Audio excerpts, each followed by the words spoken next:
खास खबर में हम बात करेंगे किस्सा कुर्सी का, और इसके लिए जोड़ तोड़ शुरू हो चुकी है। सबकी निगाहें दिल्ली पे टिकी हुई है।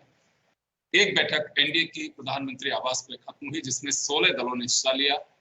दूसरी तरफ इंडिया गठबंधन की बैठक में 27 दल खड़गे के निवास पर पहुंचे। तो ये बैठक दोनों ही महत्वपूर्ण कही जा सकती हैं, और जिस तरह की स्थितियां बनी हुई हैं, जोड़ तोड़ राजनीति शुरू हो चुकी है, उसको देखते हुए एनडीए ज्यादा विलंब नहीं करेगा। पहले 10 दिन का गैप, 12 दिन का गैप, 8 दिन का गैप, और मुझे लगता है कि प्रधानमंत्री नरेंद्र मोदी भी किसी तरह की कोई कोताही नहीं बरतेंगे और जल्दी से जल्दी राष्ट्रपति से मिलकर के और नई सरकार के गठन का पत्र सौंप देंगे, क्योंकि वो इस्तीफा दे चुके हैं। सुबह जब उनसे मुलाकात हुई, एक औपचारिक डिनर जो होता है कैबिनेट का, वो राष्ट्रपति ने कॉल किया है। लेकिन बड़ी बात यह है कि आखिर सत्ता की कुर्सी किसके पास। अगर संख्या बल की बात करें तो संख्या बल एनडीए गठबंधन के पास है, लेकिन इंडिया गठबंधन भी जिस तरह से चर्चा कर रहा है, हालांकि शरद पवार, जिनका ये माना जाता है कि सभी राजनीतिक दलों से डायलॉग है, उन्होंने इस बात को लेकर के खारिज किया है कि उनके ना नीतीश से बात हुई, ना किसी तरह की कोशिश हो रही है, और ना ही उन्होंने चंद्रबाबू नायडू से किसी तरह का तो संपर्क किया है। खैर चलिए, लेकिन दिल्ली की इस सियासत पर हमारे साथ 3 वरिष्ठ पत्रकार और राजनीतिक विश्लेषक बैठे हुए हैं, जो बताएंगे कि दिल्ली की हुकूमत किसके पास जाएगी। अगर इंडिया गठबंधन सरकार बना भी लेता है तो क्या उसके साइड इफेक्ट्स आ सकते हैं, और एनडीए बनाएगा तो क्या नरेंद्र मोदी जो एजेंडे लेकर के चल रहे हैं, क्या अब वो मिनिमम कॉमन प्रोग्राम्स में तब्दील करने पड़ेंगे। तो हमारे साथ ओम सैनी साहब, राजीव जैन साहब जयपुर से जुड़े हुए हैं, दिल्ली से हमारे साथ प्रमोद वशिष्ठ से जुड़े हुए हैं। प्रमोद जी, क्या लगता है आपको, दिल्ली पे सबकी निगाहें टिकी हुई है, अगर अभी भी देखें तो ज्यादा आसार एनडीए के हैं सरकार बनाने की, क्योंकि इंडिया गठबंधन की बैठकें चल रही हैं। नीतीश कुमार का अभी भी भरोसा नहीं किया जा सकता, हालांकि उन्होंने कह दिया है कि हम कहाँ जाने वाले हैं, सरकार तो बनेगी, लेकिन फिर भी राजनीतिक गलियारों में उनकी चर्चा है कि वो कुछ भी कर सकते हैं, कि जब इंडिया गठबंधन को बना करके और वो रवाना एनडीए गठबंधन भी रवानगी ले सकते हैं, तो अभी भी कुछ भी हो सकता है। तो अब लग क्या रहा आपको, क्या वाकई प्रधानमंत्री बनने से नरेंद्र मोदी के को रोकने की कवायद इंडिया गठबंधन ने शुरू कर दी है, और कर भी दी तो क्या सफल हो पाएगा इंडिया गठबंधन? देखो योगेंद्र जी, चुनाव परिणाम इस तरह का आया है कि जो जीत गए वो तो खुद को हारा हुआ महसूस कर रहे हैं, और जो हार गए वो खुद को जीता हुआ महसूस कर रहे हैं। इस तरह के हालात, इसमें कोई दो राय नहीं है। लेकिन जो चुनाव परिणाम आने के बाद जो चली है हलचल कवायद चल रही है, उसके बाद आज सुबह शायद ये अब दोपहर तक साफ हो गया कि नरेंद्र मोदी ही शपथ लेंगे। संभव है नरेंद्र मोदी 99.9% भारत के प्रधानमंत्री की तीसरी बार शपथ लेने जा रहे हैं। ये पूरी तरह स्पष्ट हो चुका है लगभग। और लेकिन ये है कि अंतिम समय तक हर कोई प्रयास करता है, और करना भी चाहिए राजनीति में। अब इंडिया गठबंधन का है, अब उन्होंने मेहनत की और अच्छा प्रदर्शन किया है। उत्तर प्रदेश जैसे राज्य में जबरदस्त तरीके से फेरबदल किया है। राजस्थान में भी आप देख लिए, जो वो तो आपके सामने रिजल्ट है। तो प्रयास तो हर कोई करता ही है।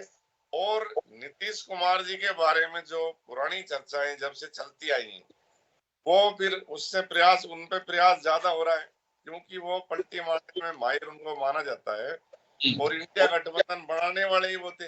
देखा जाए तो नीतीश कुमार ने ही तो ये नींव रखी थी इधर उधर जाके, तो क्या पता उनका मन पलट जाए, और पलटना भी चाहिए। एक बार जो स्थिति पैदा हुई है, देश की जनता ने जो एक तरह से जो परिणाम दिया है, तो लोग इस बात को शायद चाहते हैं कि थोड़ा बदलाव की नजर भी होनी चाहिए। लेकिन यहाँ भी माप हमको सोचनी पड़ेगी कि 17 दलों ने 233 सीटें ली हैं, और अकेले बीजेपी की 245 है। अब कांग्रेस की सीट तो 99 ही है अगर वैसा देखा जाए तो वहां वो कांग्रेस किस तरह से उनको गठबंधन को चला पाएगी या नहीं चला पाएगी, ये एक बड़ा सवाल भी इंडिया गठबंधन के जो घटक दल हैं उनमें चर्चा का विषय यहाँ रहा कल से ही, कि भाई 99 पे अगर मान लो प्रधानमंत्री बन जाते हैं तो किस किस को तरह से कैसे जोड़ेंगे, किस तरह चलाएंगे, या फिर इसलिए कि सरकार बदल दी जाए कि ईडी सीबीआई के छापों से हम बच जाएं।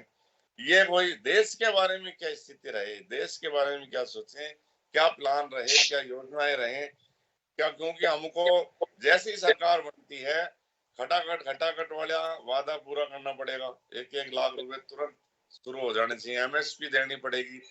तो क्या दूसरे घटक दल इसको स्वीकार कर पाएंगे? घटक दलों को क्या मंजूर होगा?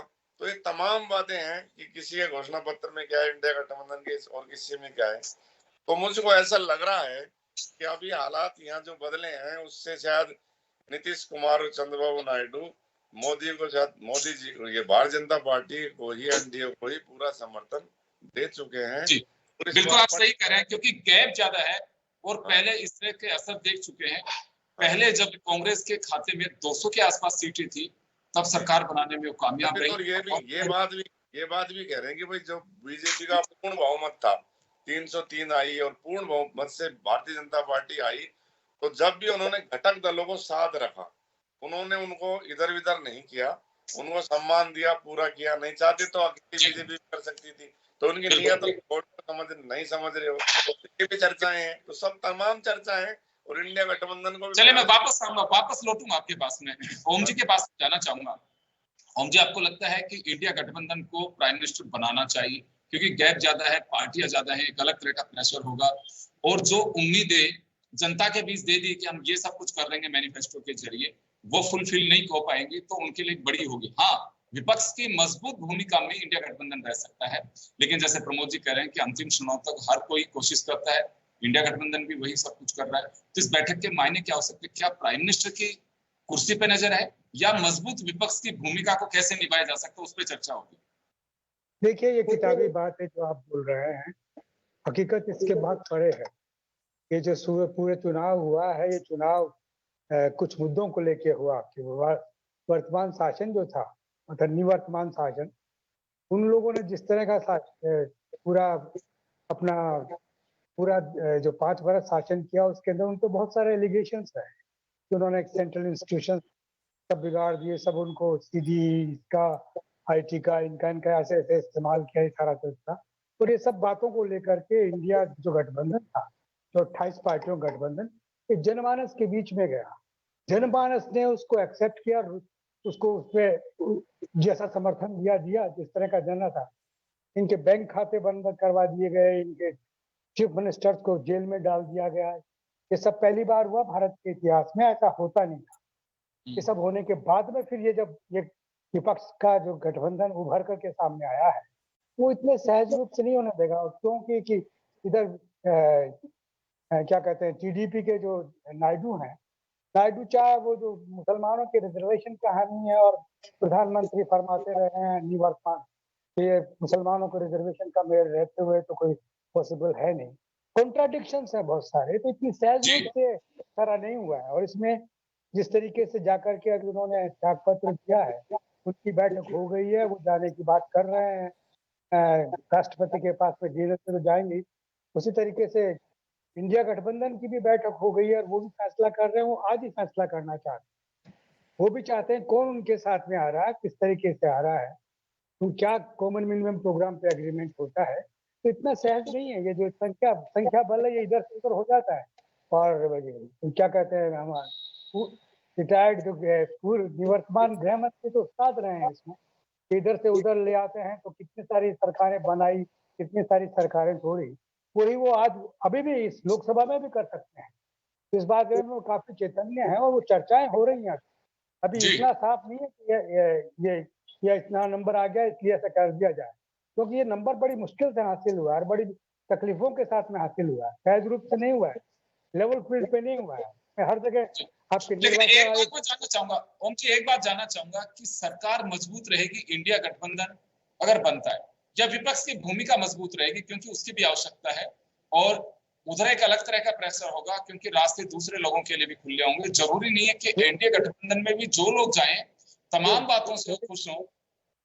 योगेन जी, महत्वपूर्ण ये नहीं है, महत्वपूर्ण है कि जनतंत्र सुरक्षित रहे, जनता सुरक्षित रहे, जनता के अधिकार सुरक्षित रहे, जनता के अधिकारों को दमन ना हो, सिस्टम सारा बरकरार रहे, सिस्टम को एक्सपोज कैप्चर करके बैठ जाने वाला सिस्टम ना हो, अपने लिए इस्तेमाल करने वाला सिस्टम ना हो। ये सारी बातें सामने है, इनका अपन क्या चर्चा कर रहे हैं। लेकिन इसीलिए ये बड़ी गुत्थी है, इतना सहज नहीं है कि आप इधर से इलेक्ट होकर के आए, संख्या हमारी ये होगी, हमें आप मंत्रिमंडल बनाने के लिए आमंत्रित कर लीजिए। ये नहीं होगा। इससे पहले सारे लोग मिलेंगे, जैसे एनडीए के लोग मिले वैसे इंडिया के लोग भी मिल रहे हैं, और मिलने के बाद में फैसला होगा। फिर एक दूसरे के विचार, प्रधानमंत्री क्या कहते रहे हैं, नायडू को क्या कहते रहे हैं, नायडू क्या उनके बारे में बोलते रहे हैं, और इसी तरीके से ये जो नीतीश जी पलटी इधर से खाते हैं कभी उधर खाते हैं, उनका क्या सिलसिला है। राज्यों को अलग तरीके से हैसियत दिलवाने की बात है कि बिहार को अलग उसमें समझा जाए, इसी तरीके से वो उधर आंध्र वाले हैं वो भी कहते हैं कि हमें कुछ और तरीके से समझा जाए। तो इन सारी ये जो सारे चर्चे हैं, ये जब तक तय नहीं होगा तब तक आपके पास में संख्या बल का कोई सिलसिला नहीं है। फिर संख्या बल के पास में अगर आप चले जाते हैं, मैं वापस लौटूंगा आपके पास में। मैं राजीव जी आपका रुख करना चाहूंगा। देखिए, चीजें बहुत अलग है। पहले भी ये बात कही अभी प्रमोद जी ने कि एनडीए ने पूरे 10 साल के अंदर दूसरे लोगों को भी मिनिस्टर भी बनाया, उनका समर्थन भी लिया, उनको जो रेस्पेक्ट मिलना चाहिए तो वो भी दिया। लेकिन आपको ध्यान होगा, एजेंडा वही चला जो बीजेपी ने चाहा, प्रधानमंत्री नरेंद्र मोदी ने चाहा। चाहे 370 को हटाने की बात हो, चाहे राम मंदिर के एजेंडे की बात हो, या फिर सीएए की बात हो, 3 तलाक का मुद्दा हो, ये बीजेपी के एजेंडे थे। कॉमन मिनिमम प्रोग्राम के एजेंडे नहीं थे। लेकिन अब 18वीं लोकसभा के लिए अगर सरकार का गठन एनडीए का, अगर यो लगा रहा हूं कि जब तक शपथ नहीं होती अगर ही चलेगा अभी तक, तो उस दरमियान मिनिमम कॉमन प्रोग्राम प्रभावी रहेगा या बीजेपी की मोनोपोली प्रभावी रहेगी, तो यहाँ एक अलग तरह का प्रेशर होगा। देखिए योगेंद्र जी, ये 10 साल बाद एक गठबंधन सरकार का युग आया है जी। उससे पहले मतलब वैसे तो 25-30 साल सन 89 के बाद से 2014 तक गठबंधन सरकारें ही अपने देश में रही, वो चलती रही, उनकी मजबूती भी रही तो मजबूरी भी रही। मजबूत और मजबूर सरकारों के रूप में गठबंधन सरकारों को देखा जाता रहा है। और 10 साल तक एक पूर्ण बहुमत वाली सरकार रही, लेकिन हालांकि एनडीए की सरकार के रूप में थी, लेकिन उसके बाद अब एक दल को पूर्ण बहुमत नहीं मिला, और लेकिन अब गठबंधन की सरकार बन रही है। अब सरकार बनाने में तो क्या है कि संख्या बल का ही खेल होता है, जिसके बाद 272 का आंकड़ा होगा वो सरकार बना लेगा। तो ठीक बात। संख्या बल के हिसाब से एनडीए का दावा सबसे मजबूत माना जा रहा है। इंडिया गठबंधन आया है पर लेकिन वो संख्या बल में काफी पीछे है। वो अपनी कोशिश करेगा, इसमें कोई दो राय नहीं, और कोशिश करनी भी चाहिए, क्योंकि जो चुनावी लड़ाई हुई थी वो सत्ता के लिए हुई थी कि सत्ता में आना है, एक को हटाना है, तो वो है। तो इंडिया गठबंधन को वो करना भी चाहिए। अब उसमें उसको सफलता जो हम लोग देख रहे हैं वो शायद मिलती नहीं दिख रही। आज भी अभी जो बैठक हुई थोड़ी देर पहले ही चंद्रबाबू नायडू, नीतीश कुमार ने साफ कह दिया कि वो एनडीए के साथ है। तो हाल फिलहाल ये माना जाएगा कि सरकार तो एनडीए की ही बनने वाली है, और शायद शाम तक वो दावा भी पेश कर सकते हैं। ये अलग बात है, आपकी सरकार कब तक चलेगी, 1 साल चलेगी, 6 महीने, कौन समर्थन वापिस लेगा, कौन नया जुड़ जाएगा, ये सब चीजें जो गठबंधन की सरकारें होती है उसमें चलता रहता है। अब 5 साल तो कोई ना कोई सरकार चलनी है, तो ये दलों की जो घटत बढ़त रहेगी वो शायद हमको देखने को मिल सकती है आने वाले 5 साल। अब उसमें क्या इंडिया गठबंधन जो है वो इतने, जैसा आपने ही बताया 17 दलों का वो गठबंधन है, तो उसमें सारे लोग जुड़ना। अब इस एनडीए गठबंधन में सबसे बड़ा फायदा जो ये नीतीश कुमार, चंद्रबाबू नायडू को जो मैं देख रहा हूँ, सिर्फ 2 ही दल ऐसे हैं जो मतलब अपना प्रेशर रख सकते हैं या सरकार पे दबाव बना सकते हैं, सरकार पे अंकुश। दोनों की मिला के 28 सीट होती है, दोनों की मिला के 28-30 के करीब सीटें होती हैं। बाकी 5 सीटें लोजपा की है, वो भी बिहार का ही दल है।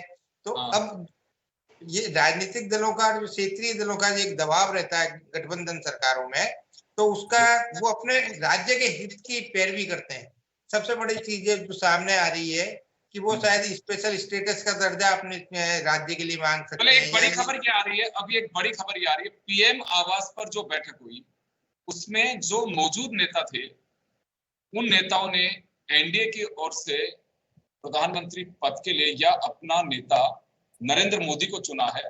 एनडीए का जो प्रस्ताव 21 नेताओं के उस पर सिग्नेचर हैं, उन्होंने साफ कहा है कि प्रधानमंत्री के लिए नरेंद्र मोदी का नाम प्रस्तावित किया है और मोदी को ही एनडीए का नेता चुना गया है। एनडीए का नेता मतलब यही है कि अब प्रधानमंत्री नरेंद्र मोदी जो है वो अगली पारी के लिए एनडीए की ओर से अधिकृत है। और जो पहले से भी लग रहा था, इसमें कहीं कोई संशय भी नहीं था, लेकिन एक अधिकृत रूप से जो सामने बात आई है उस पे अब एनडीए की बैठक में भी ठप्पा लग गया। जी राजीव जी, कंटिन्यू करना चाहूंगा। हाँ, तो वो संसदीय दल जो एनडीए का संसदीय दल है उसका नेता उन्होंने नरेंद्र मोदी को चुन लिया। अब वो नरेंद्र मोदी की तरफ से दावा पेश कर दिया जाएगा राष्ट्रपति के यहाँ से, तो वहां से आमंत्रण मिल जाएगा, शपथ ग्रहण की तारीख तय हो जाएगी। तो हाल फिलहाल तो जो पूरी जो संभावना लगती है सरकार बनाने की, जो अपनी चर्चा का विषय है, वो एनडीए की ही लगती है, क्योंकि संख्या बल में वो 292 है, 272 से 20 ज्यादा है। अब उसमें कौन सा दल कब मतलब हटता है इस एनडीए से, वो एक समय की बात है। राजनीति तो संभावनाओं का मतलब खेल भी है, कब 1 साल बाद 2 साल बाद कब मनमुटाव हो जाए, कब एक हो जाए। तो जैसा कि इतिहास है, ये दोनों नीतीश कुमार और जो चंद्रबाबू नायडू, ये पूर्व में भी एनडीए में रह चुके हैं, एनडीए से अलग भी हो चुके हैं। और इंडिया गठबंधन को जो बनाने वाले शिल्पकार थे वो नीतीश कुमार ही थे। वो किन कारणों से वहां से अलग हुए, तो ये सब चीजें। तो नीतीश कुमार अभी तो चुनाव ही हुआ है, और चुनाव मिलके जब दलों ने लड़ाए एनडीए के रूप में, तो कोई भी इस चीज को नहीं मान सकता कि एकदम अचानक आज ही अलग हो जाएंगे या इंडिया गठबंधन इनको अपनी तरफ आकर्षित कर लेगा। ये ठीक है, इंडिया गठबंधन समय समय पर कुछ ना कुछ आकर्षित करने की कोशिश करेगा, लेकिन आप दूसरी तरफ देखिए, जो सत्ता में रहेगा दल एनडीए, तो वो भी इंडिया गठबंधन के कुछ दलों को अपनी तरफ आकर्षित करने की कोशिश करेगा। तो इस तरीके की दोनों तरफ से कवायद चलती रहेगी ये, क्योंकि दोनों जो पक्ष है वो ये चाहेंगे कि उनका पक्ष मजबूत हो और सरकार जो बना लेगा तो पहले। कुल मिलाकर के कहा जा सकता है कि अपना एजेंडा बीजेपी नहीं चला सकती, अब मिनिमम कॉमन प्रोग्राम पे ही चलना होगा, क्योंकि 240 के बाद का जो गैप है उसको भरने के लिए और कभी भी नाराजगी की तलवार लटकी रहेगी। तो अब ये एजेंडा चलेगा कि जो कहा जा रहा था कि एनआरसी है, सीएए है, दूसरी कुछ चीजें हैं जो लेकर के आएंगे, क्योंकि चंद्रबाबू नायडू, आपको ध्यान होगा इलेक्शन के दरमियान ही, क्योंकि उनको विधानसभा में सरकार बनानी थी, उन्होंने एक वादा किया कि अगर सरकार आती है तो 4% आरक्षण मुसलमानों को सरकारी नौकरियों में देंगे, वो योजनाओं में देंगे। तो अब ऐसा लगता है आपको कि जो बीजेपी के एजेंडे की चीजें है उसमें बीजेपी को कंप्रोमाइज करना पड़ेगा? वो अपने राज्य में तो दे सकते हैं, वो उसमें केंद्र का क्या दखल हो, केंद्र में है जो योजनाएं उनमें वो दावा करें। हिस्सेदारी तो रहेगी इन लोगों की। तो लगता है आपको कि बीजेपी अपने एजेंडे पे जो 2 बार के कार्यकाल में चली, मिनिमम कॉमन प्रोग्राम नाम की कोई चीज नहीं थी, एजेंडा एक ही था कि बीजेपी जो चाहेगी वो होगा, लेकिन वो सब चीजें अब चल पाएंगी? देखिए, कुछ जो कोर इशू है बीजेपी उन पे कहीं पीछे हटेगी नहीं, क्योंकि वो दूसरे दलों को ये साबित करने की कोशिश करेगी। आप ये देखिए कि जो तुष्टीकरण वाला जो बीजेपी का आरोप रहता है, और दूसरी तरफ दूसरे दल है वो बीजेपी पे आरोप लगाते हैं कि ये ध्रुवीकरण करते हैं। तो तुष्टीकरण और ध्रुवीकरण दो एक दूसरे के आरोप है। तो 2014 में जब बीजेपी बम्पर बहुमत से आई थी, तो कांग्रेस ने अपनी एक कमेटी बनाई थी, एके एंटनी कमेटी। उसने हार के कारणों की जो समीक्षा की, तो एके एंटनी कमेटी ने यही अपनी रिपोर्ट कांग्रेस आलाकमान को दी थी कि हमारी 2 टर्म की यूपीए सरकार ने तुष्टीकरण का मतलब इतना बड़ा हवा बना दी, मतलब इतना ज्यादा किया कि दूसरा पक्ष वो ध्रुवीकृत हो गया और उसका फायदा भाजपा ले गई, वो पूरा हिंदूवादी पार्टी।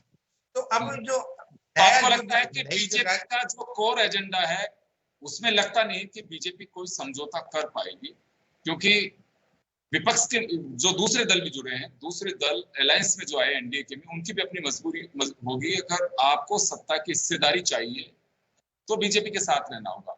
आज मजबूरी बीजेपी ये हो सकती है कि वो किसी भी कीमत पर सरकार बनाना चाहेंगे, क्योंकि हमारे देश में एक अलग तरह का वातावरण बन चुका है। अब प्रतिस्पर्धा की राजनीति नहीं, अभी प्रतिशोध की राजनीति हो गई है। तो अपना एक अलग तरह का नेताओं के दिमाग में डर भी है कि सरकार से बाहर जाने के बाद के अंजाम क्या हो सकते हैं, क्योंकि बहुत सारी चीजें हैं। विपक्ष को लगता है कि हमारे को प्रतिशोध के कारण दबाया गया है, प्रतिस्पर्धा नहीं थी। तो आपको लगता है कि ये पहली प्राथमिकता है बीजेपी की, कुछ भी हो लेकिन पहले सरकार बनानी है, उसके बाद में सहयोगी दलों को भी शीशे में उतारा जाएगा। तो ये माना जा सकता है, मैं आऊंगा आपके पास में, मैं प्रमोद जी का रुख करना चाहूंगा। तो प्रमोद जी, ये माना जा सकता है, राजीव जी कह रहे हैं कि अपने कोर एजेंडे को तो बीजेपी नहीं छोड़ेगी, क्योंकि सरकार का गठन एनडीए की ओर से होगा, मुझे इसमें कहीं कोई संशय दिखाई नहीं देता है। विपक्ष मजबूत होगा और काफी मजबूत रहेगा, इसे भी खारिज नहीं किया जा सकता।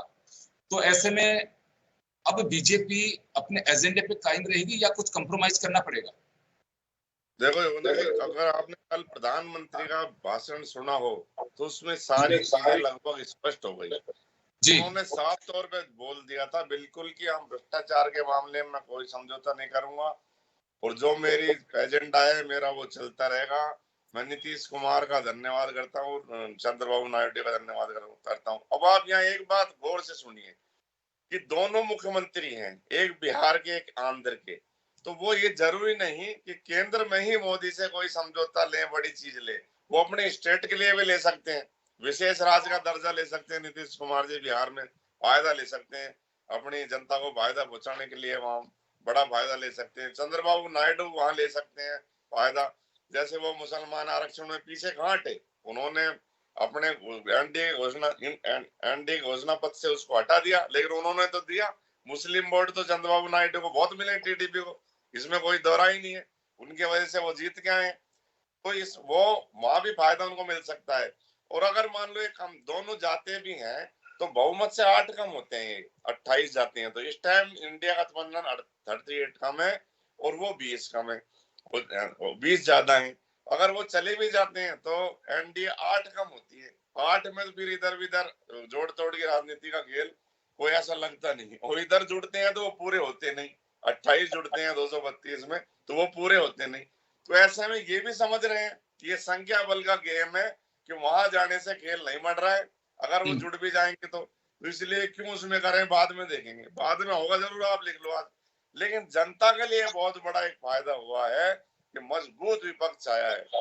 अगर राहुल गांधी इसी तरह एग्रेसिव रहे, इसी तरह से लोगों की आवाज उठाते रहे, इसी तरह मजबूती से लड़ रहे, तो पब्लिक की आवाज जरूर उठेगी और मतलब बहुत अच्छे तरीके से उठेगी, इसमें कोई दो राय नहीं। मैं तो ये मानता हूँ कि राहुल गांधी को चाहिए था कि वो विपक्ष में बैठना स्वीकार शुरू में कर लेते। अब बेइज्जती करा के क्यों स्वीकार करना ही पड़ेगा वो तो, क्योंकि प्रधानमंत्री तो नरेंद्र मोदी ही तीसरी बार शपथ लेंगे, क्योंकि संख्या बल से वो बहुत इधर उधर घूमे। बिल्कुल, क्योंकि अधिकृत रूप से अब उन्हें नेता चुन लिया गया है, तो ये इसमें कहीं कोई संशय लगता नहीं है मुझे। नीतीश कुमार ने बोल दिया है कि मजबूत विपक्ष की भूमिका के रूप में इंडिया गठबंधन को आगे बढ़ना चाहिए, क्योंकि सरकार की संभावनाओं की आपने बात कही है। फिलहाल इनमें से कोई भी टूट के जाने वाला दिखाई नहीं दे रहा।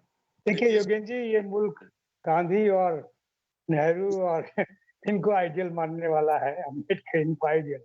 पॉलिटिकल मॉरलिटी भी कोई चीज होती है, तो उसको नजरअंदाज करना इस मुल्क में बहुत मुश्किल है। तो उसको नजरअंदाज करने की चेष्टा करते हैं, उनके अंदर ही सब कुछ धीरे धीरे पकड़ा है जो सामने आने की संभावना होती है।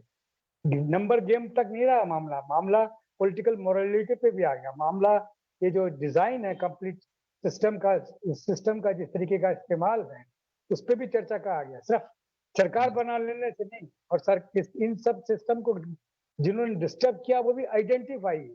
तो ऐसी स्थिति में मैं समझता हूँ कि भारतीय जनता पार्टी का इनर ग्रुप भी और साथ साथ में संघ भी और साथ साथ में देश का सामान्य जन भी ये देख रहा है कि सत्ता का मोह कदर है कि अब अपनी बुराइयों पे कोई समीक्षा करना नहीं चाहते, किसी तरीके से नंबर जोड़ करके और सत्ता में काबिज हो जाना चाहते हैं। तो मेरा ख्याल है कि इतना जल्दी होगा नहीं ये जितना कहा जा रहा है, और मैं समझता हूँ कि काफी सारी चीजों का फैसला होगा इससे पहले, और शायद इस मुल्क में फिर वो सब दृश्य देखने को नहीं मिलेंगे जो 10 बरस में हमने देखे हैं। जिस तरीके से सामान्य जन को और इंस्टीट्यूशंस को नजरअंदाज करके सारे सिलसिले किए हैं, ये भारतीय जनता पार्टी के अंदर भी विचार का विषय है, इस तरफ बाहर के लोगों में नहीं है। तो सारा विचार सामने आएगा और उसके बाद में, वरना तो नंबर गेम तो साफ साफ नजर आ रहा है, उसमें कुछ चर्चा करने की आवश्यकता ही नहीं है। ये तो जाके जैसे उन्होंने रिजाइन किया उधर राष्ट्रपति के पास में, और उसके बाद में सीधे ही विधायक दल का सांसद दल का नेता चुनने का बात होता है, और नेता चुनने के बाद में वो शपथ लेने बुला लेते हैं। लेकिन ये चीज तेजी से आगे कुछ भी नहीं बढ़ रहा जितना दिख रहा है, ये बहुत अटक रहा है रास्ते। चले मैं बिल्कुल राजीव जी आपके पास में आना चाहूंगा। देखिए, एनडीए गठबंधन में सरकार बनाने की मजबूती दिखाई दे रही है और प्रधानमंत्री के रूप में नरेंद्र मोदी होंगे, तीसरी बार शपथ लेंगे। मुझे नहीं लगता कि इसमें कोई संशय है, क्योंकि अभी जैसे प्रमोद जी ने कहा कि बजाय जोड़ तोड़ के इंडिया गठबंधन को चाहिए कि अब वो मजबूत विपक्ष की भूमिका की रणनीति बनाए तो ज्यादा बेहतर होगा।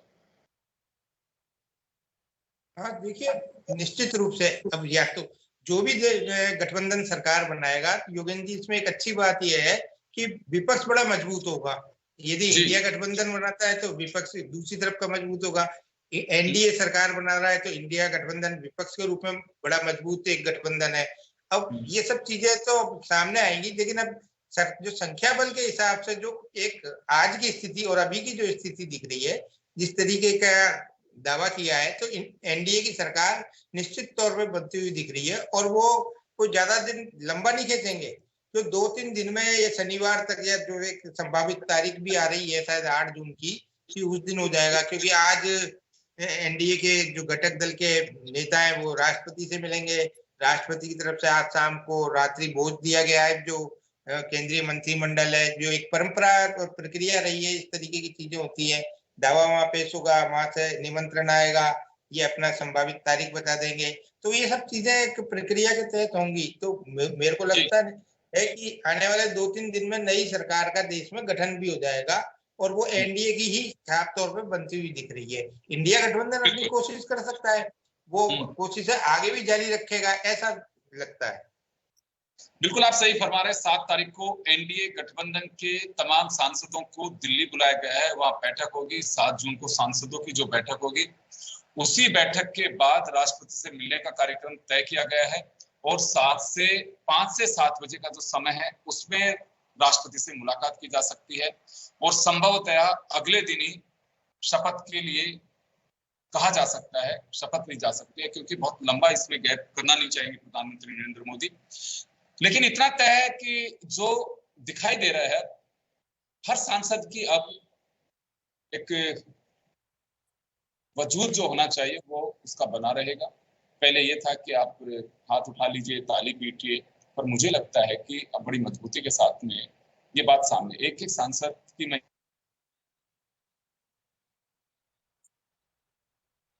एनडीए का हिस्सा है, लेकिन भरोसा नहीं है।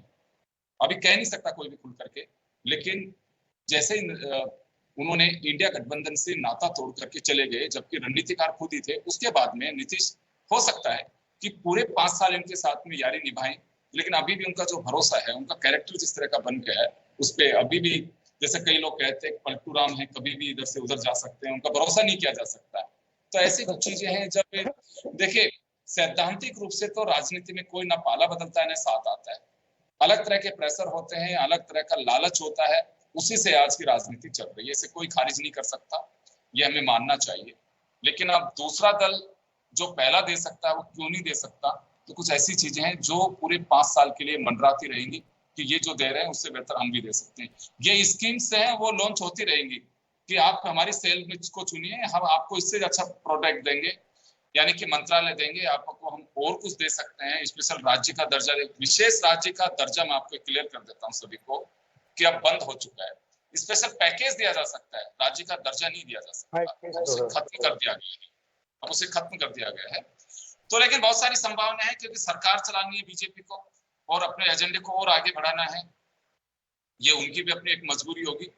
लेकिन अब ये कैसे क्या कुछ चलेगा, इतनी कमजोर सरकार भी नहीं होगी कि कोई भी हिल जाएगा, क्योंकि अगर नीतीश कुमार चल भी जाते हैं तो 280 सीट बचती है उनके पास में, और नीतीश और टीडीपी दोनों मिलकर भी चले जाते हैं तो 264 सीट बचती है।